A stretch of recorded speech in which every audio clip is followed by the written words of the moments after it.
Hello, everyone, and welcome back to the Red Path. My name's Brian. Today, finally, I'll be taking you guys through the Khorne Daemonkin Detachment overview. I apologize this has taken so much time. Life things can come up sometimes. It had me a little delayed, but now I'm back in the game and ready to get talking Khorne Demons.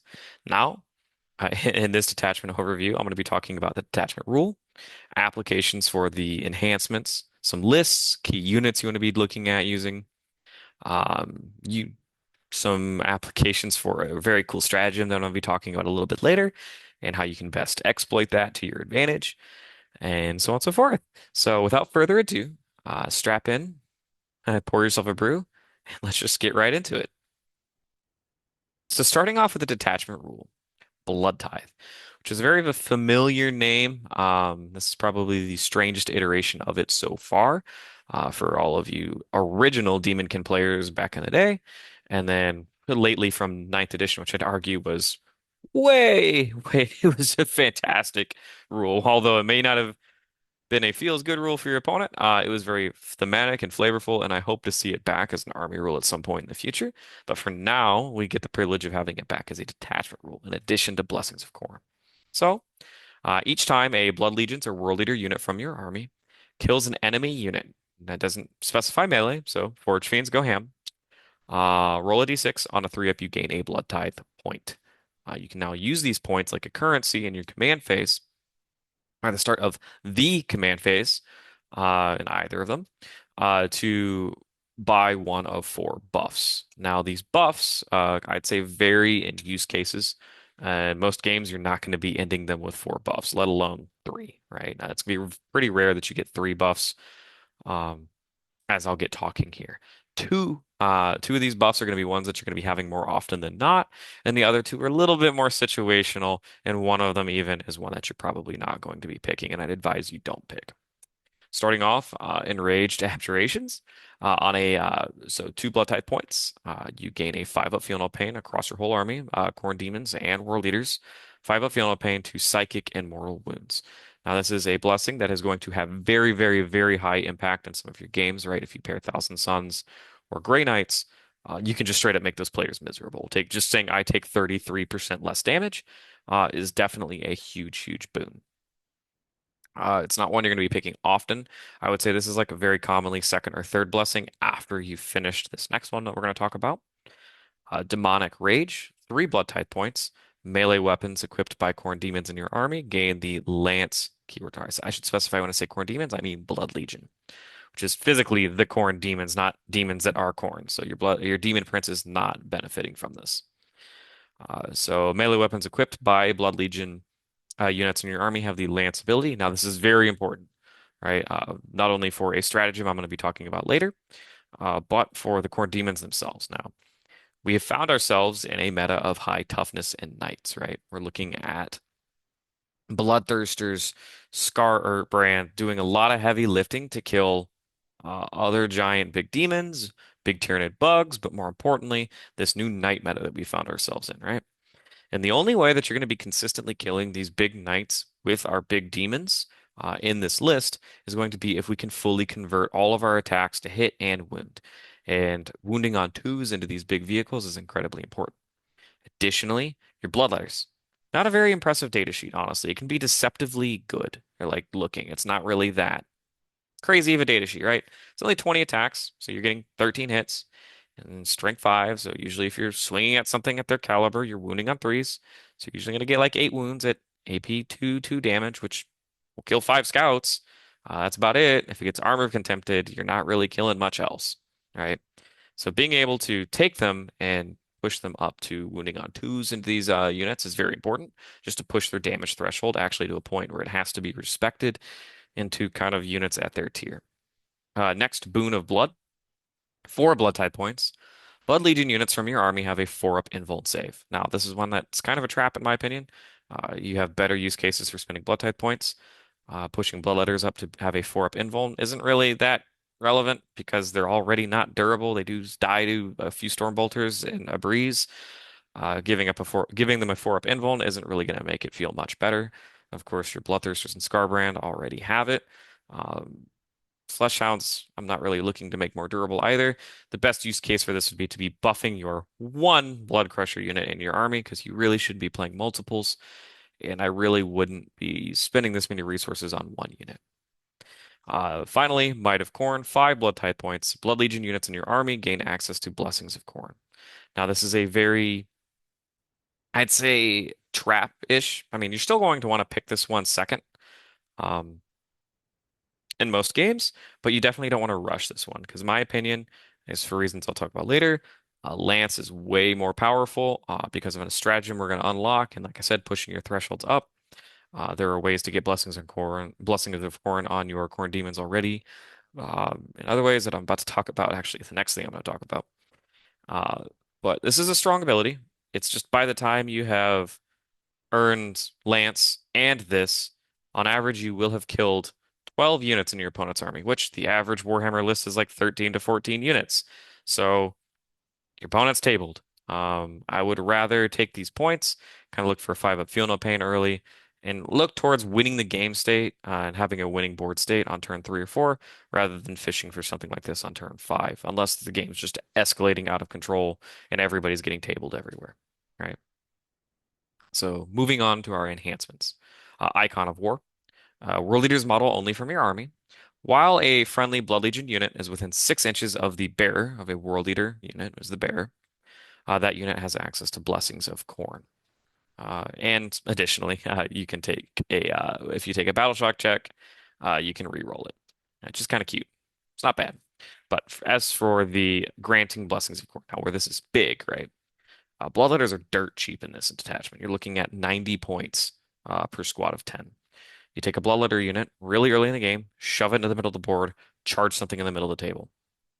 If you have a Slaughterbound or Juggernaut Lord or whoever holding the Icon of War tucked inside of a building within 6 of those Bloodletters, giving them access to lethal sustained, at strength 5, maybe 2 damage. Now you're making them really consistent and actually able to punch up and get to that point where they have a threatening threshold of damage. Now 10 Bloodletters with lethal sustain, strength 5, maybe 2 damage, uh, should be able to take a solid chunk out of a bunch of intercessors. Eldar, like you should be reliably killing these units, which is nice. So the Icon of War can take your Bloodletters and push them to the next level. That and again, we say Knights a lot, taking Scarbrand or a Bloodthirster and giving them access to lethal sustained hits to really just send home the message that you're going to put that knight in the dirt, right? A knight at 1 health remaining is basically the same thing as a knight at full wounds remaining. So being able to do everything in your ability to ensure that those knights are dead will keep you from having a heartache. Next up, Bloodforged Armor. Either a Blood Legion unit or a World Leader unit or model. The bearer gains a 2-up save, and if the bearer is destroyed, you gain 1 blood type point. Now, there's a couple ways you can use this. One uncommon way, but I still think it's not bad, is to give it to like something like Slaughterbound. Strap him up with a 2-up save, ship him off into the middle of the table to go kill some random unit. He dies, and you're potentially getting 2 blood type points out of just an even trade. But the more common way, and the way I would use it, in my opinion, would be to attach it to a Bloodthirster and basically make a baby Angron. You have a 2-up, 4-up, 18 wound monster that's going to be running around the table, just slightly more durable. And when he does go down, which I wouldn't plan on him going down for the blood type point, I'm just looking for a more durable Bloodthirster, like I said. You will be gaining a little bit of just satisfaction that you're blood for the blood god, more blood type points. Moving on to, I'd say, the most fun of these enhancements. I don't know if it's the most powerful, but it's definitely the most fun. A Juggernaut Lord in your army is now able to lead Blood Crushers, Disciple of Khorne. He also gains the Deep Strike keyword. He loses the World Leader keyword, and he gains the Blood Legion keyword. There's a couple weird interactions here. I don't know if I mentioned he can join Fleshhounds, but don't bother. Um, there's a few weird interactions here. Blessings of Khorne is a datasheet keyword, and it is not tied to the faction world leaders. He has the datasheet keyword, and with it, Blessings of Khorne only cares about model. If a model in the unit has access to it, and there's been an FAQ on this, basically he grants the Blood Crushers Blessings of Khorne by being attached to them. In addition to having Deep Strike and the ability to go through walls with impact mortal wounds, this is a very versatile unit. Being able to do damage within the charge phase is incredibly important, right? We walk up to a Satan, right? Just being able to dump 12 mortal wounds on the Satan before you even have to like start swinging on it is a good way to ensure that you're going to get that kill. Same thing into other durable units like knights, vehicles, tanks. Charging a screen, blowing the screen up, having pile and consolidate six active as a blessing, piling through and keep going is incredibly powerful. Where this plan kind of falls apart is now it's really swingy, right? You get 7/4 up D3 mortal wounds. Sometimes you just low roll that. Now you're stuck touching a very durable unit, and the unit that you're using is just a Juggernaut Lord, which is not an incredibly lethal unit. I mean, he's like 11 total attacks in this attachment at AP1 damage 2. Not crazy. And then after that, it's six bloodletters on Juggernauts. It's just six bloodletters. It's not going to kill a tank or a big monster. So if you get stuck touching one of those monsters, you're gonna have a bad time. So if you just whiff a little bit, it's not that great. You can get tied down and stuck in one spot. Now, it's also the other downside is that squad is very reliant on table, right? You can be stuck in a situation where those oval bases are going to stick out, right? It's seven of them. They're not hard. It's not hard to spot them peak corners. You can rapid ingress a squad, but it's going to be hard to fit it in a position where it's going to be safe. Squad's also not that durable. It's a 5-up invuln, granted a T7 body, but the meta is already teching to be incredibly lethal towards high toughness bodies. Finally, one of the main reasons why you're going to be playing this detachment is the Blade of Endless Bloodshed. Now, this goes on a World Leader model only, and you add 1 to the attack, strength, and damage characteristic of the bearer's weapons. Each time the bearer's unit destroys an enemy unit with a melee attack, you also happen to gain just a blood tithe point automatically. You don't have to roll for it. Now, this is huge, very powerful enhancement. Obviously, we're going to be putting this on a World Leader unit. I feel like this is going to be an auto include in most Demonkin lists. I have a very good candidate for this, which I'll be discussing in a little bit once we start discussing lists. But moving on to our stratagems. Now, at the very end, I'm going to include a kind of video tutorial for how to do this stratagem best. It actually might just be its own video, I think would be best. I'll have a supplement follow-up to this detachment overview. Is summoned by slaughter. Now, any phase, last model of a unit is pulled, dead, unit is dead.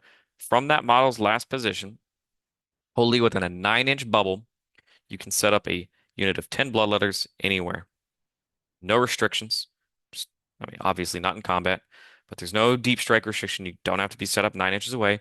You can just drop them down on the table. This is huge for a ton of applications, which I'm going to go in further. It almost deserves its own video on its own, right? You can use it in situations where you screen with jackals. The jackal screen gets obliterated. Your opponent wants to then pile in further past the screen into you. You can pay a CP, drop bloodletters down, and make a new screen, right?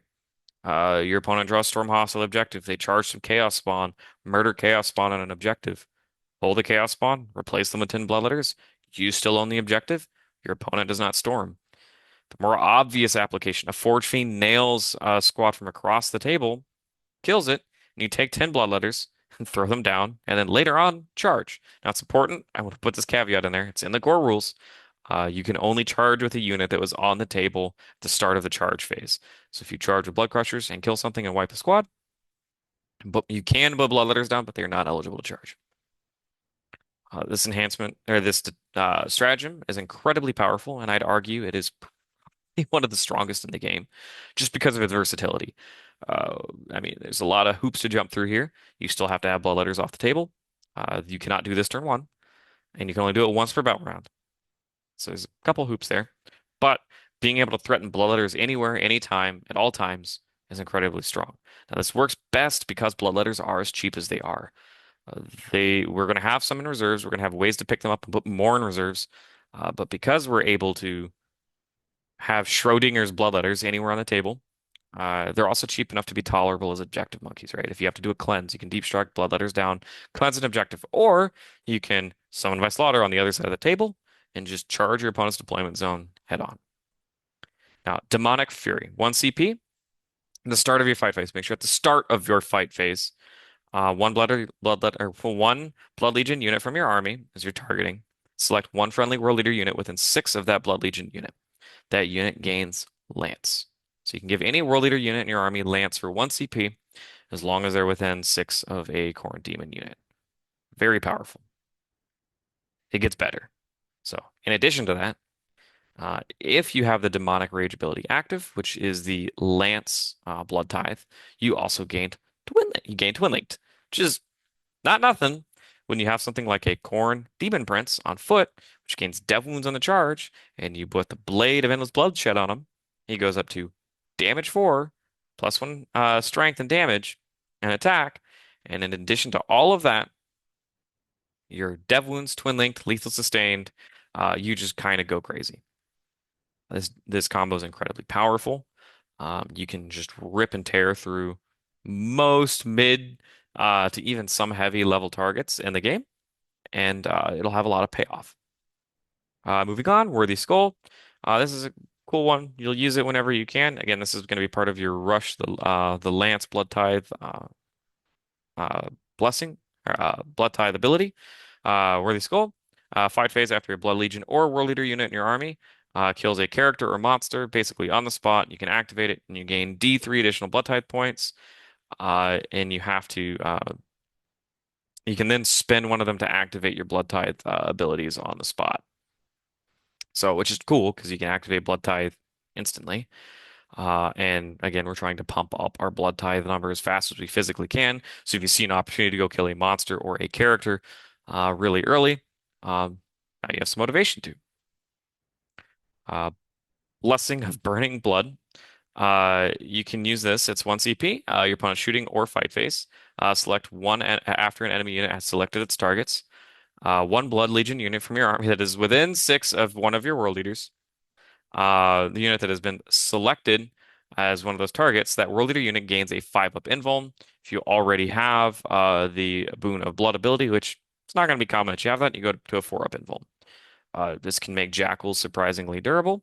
If you're interested in playing the 10-man Berserker Brick in this squad, or in this squad in this list as well, giving them an invuln, access to an invuln is pretty important. It just helps you get a little bit of durability where you wouldn't already have it on your Jackals and your Berserkers. Not really something I'm looking at using very often, but definitely niche scenarios where I really need those Jackals to live, I would consider doing it.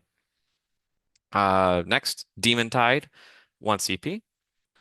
One World Leader unit from your army. Select one friendly Blood Legion unit from in your army within 6 of that World Leader unit. You can replace one mounted model, so one Blood Crusher can be put back in the squad, revive one, or revive D3 beasts or D6 infantry. You see a Bloodletter squad with only 2 left, roll a die, 6 come back. It's pretty big. This strat cannot be used to return destroyed character models to attached units. So of course you're not bringing that Juggernaut Lord back. Um, this is not one that you're going to be using frequently, but when it does show that it can be useful, right? For reviving 6 Bloodletters, using them to just snag objectives that you snag an objective that you weren't on, replenishing squads like when you get in that desperation mode, it's like turn 4, turn 5, both players have very limited resources, or if you're just flush with CP, I would consider using this. It's also noted that you're targeting a World Leader unit in your army, which means your Demon Prince, which I believe 2 of the strats target World Leader specifically. So if you are playing a Demon Prince, this is one of the things that you can free strat, so be looking for that whenever you can. And then finally, Murder Call, very important stratagem. At the end of your opponent's fight phase, one Blood Legion unit in your army, you can uppy downing them, pick them up at the end of your opponent's fight phase, put them in reserves. This is important as we move on to lists here in a second, for a couple reasons, right? It is my opinion that 30 Bloodletters is kind of like where you should be at as a goal for how many Bloodletters you should have in your list for a few reasons. You want to always have that sustained threat of Bloodletters can be anywhere on the table at any time. Now, if you only put 2 Bloodletters in your army and you start both in reserves, which you should, you're going to have to bring, and you can only do the Summon by Slaughter strat once per battle round. And you cannot use a battle round 1, meaning you can only use a battle round 2 and 3. So on turn 4, anything in reserves dies, so everything better be on the table by turn 3. Well, if you start the game with some bloodletters in your backfield, pay a CP, pick them up. They now no longer have that restriction of having to come on the table turns 2 and 3, and then you can summon by slaughter and bring them onto the table turns 4 and 5, and you basically make your opponent have to respect summon by slaughter the entire game. Additionally, blood crushers, Scarbrand, a bloodthirster, anything that's floating around the table, blowing things up, you see that it's out of position, you can pay a CP, pick him up, move him to the other side of the table, re-ingress him, and just keep the pain train going. Very important strat. I imagine this detachment's going to be strapped for CP a lot because you're going to be alternating between Summon by Slaughter, Murder Call, and Demonic Fury when possible later in the game. So finally, moving on to our list. Now, this is a list that I've had some help from, I won't claim it, I've had some help from a couple of patrons, which is another reason why you should be looking at our Patreon a little bit, guys. Just going to flex that a bit because it's a very cool list. I'm very happy that I was able to brew this with a fellow Patreon member. But getting started, we have starting it off, Scarbrand. Can't go wrong without him, right? Like he's just insane. 9 attacks, AP4, flat 6 damage. He will take a knight by the leg and swing it around and toss it off the table. Right. He also has an aura of +1 attack to all Blood Legion units in the area. Very, very, very, and then he also has advanced charge built into him. I can't say enough about this model, right? He is like strictly better Angron. He's what we wanted Angron to be. Um, like I said, he's incredibly lethal. The +1 attack aura pushes your bloodletters, which if you pair that with, I have in this list, Slaughterbound with Icon of War, you can have lethal sustained 30 attack, strength 5, AP2, 2 damage, lance bloodletters that are 90 points, crash into anything, pretty much low to mid, even medium-sized vehicles, and they are just going to blend it, right? So he helps enable the bloodletters, but he can play solo. He has a 2d6 strength 8 flamer for some reason. And in addition to his melee, just being able to pick up anything on the table, and then being able to advance and charge, right? He's pretty fast by himself already, and being able to advance and charge him up the middle of the table gives you a solid answer to a lot of the high toughness threats that we're going to have coming. I can't say enough about him.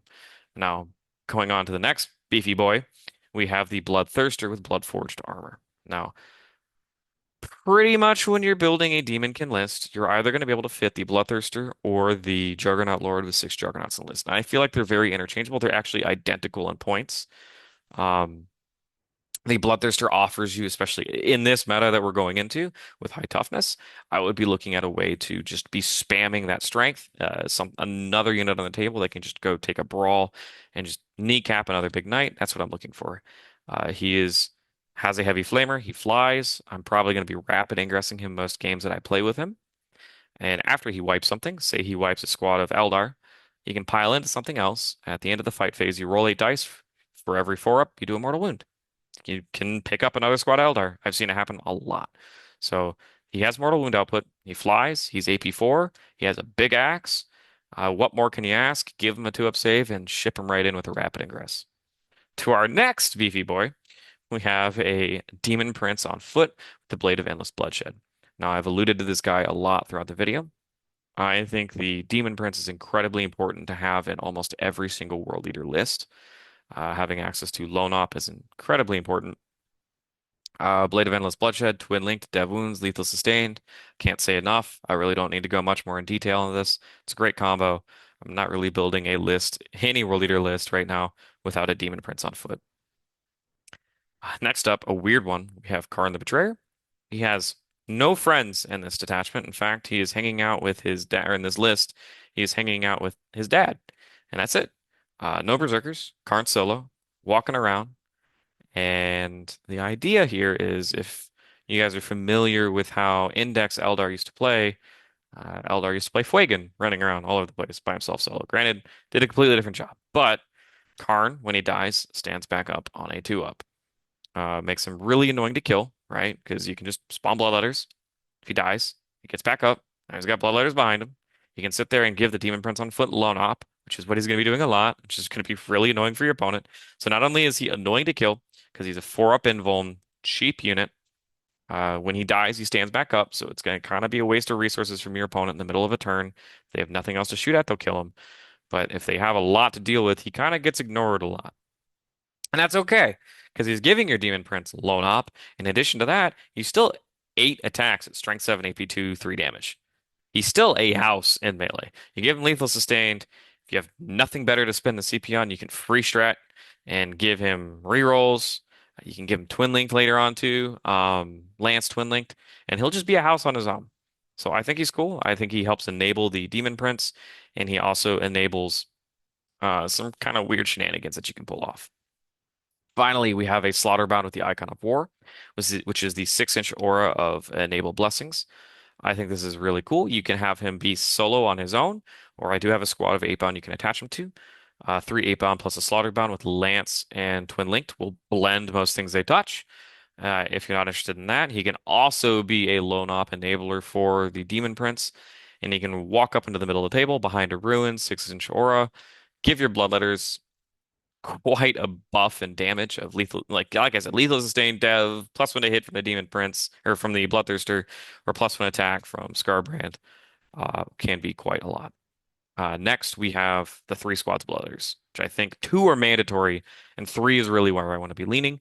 I'm going to be starting 2 off the table almost every game. I don't really see a reason why I wouldn't. And I will have 1 on the table just so I can pick it up and put it off the table. Like I said, I'll talk about Summon by Slaughter a lot in a later video. It's very hard strat to like get a grasp of what it can do in its entirety, but its applications are very powerful and very potent. Bloodletters themselves, like I said, they're action monkeys. You can use them to go be screen clears. You can use them to screen. You can use them as point scores. You can use them to raid your opponent's backfield when they aren't paying attention, so on and so forth. Finally, we have a squad of 3 8-bound for our not finally, but we have a squad of 3 8-bound. Um, they're not really going to be handing out +1 to hit too much. I just like 8-bound's profile. They're good at killing. Like if somebody sneaks 10 Marines into your backfield, 3 8-bound should be able to go clean them up with some buffs. And Lance twin linked, right? That combo plus the Slaughterbound. Like we're looking at a lot of high damage potential units in this list. We have Scarbrand, the Bloodthirster, the twin linked Dev Wounds, Demon Prince of Hell, right? We have the 8-bound plus the Slaughterbound. Like we have a lot of hard hitting, small. These units don't occupy that much space, which is nice. We're able to hide them. Next up, we have 2x2 spawn.